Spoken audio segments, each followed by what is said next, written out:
ఆరులో ఒక మహిళ అంశం ఒక సంచలనం రేకెత్తించింది.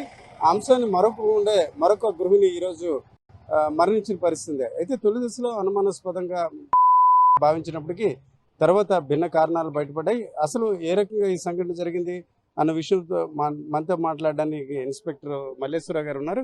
సరే, ఈ కంప్లైంట్ ఎవరు, అట్లాగే ఈ అమ్మాయి ఇప్పుడు ఎవరైతే డిసీజ్డ్ ఉన్నారో న్యాచురల్గా ఆమె యాక్టివిటీ ఏంటి సార్? ఈ దుర్గాదేముళ్ళు అనే వాళ్ళు కూడా ఇద్దరు కూడా 20 ఇయర్స్ 21 ఇయర్స్ బ్యాక్ మ్యారేజ్ అయింది. ఇద్దరు కొడుకులు. వాళ్ళు కూడా ఒక ఆయన ఇద్దరు కూడా చదువుకుంటున్నారు.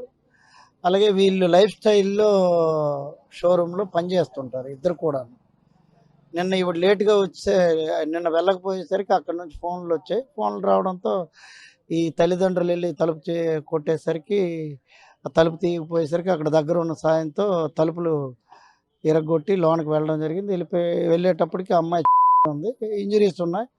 దాన్ని బట్టి వాళ్ళు తల్లిదండ్రులు నరసింహ అని తండ్రి నిన్న రిపోర్ట్ ఇస్తే కేసు నమోదు చేసి ఆయన కూడా పట్టుకొని రిమాండ్ పంపిస్తాం.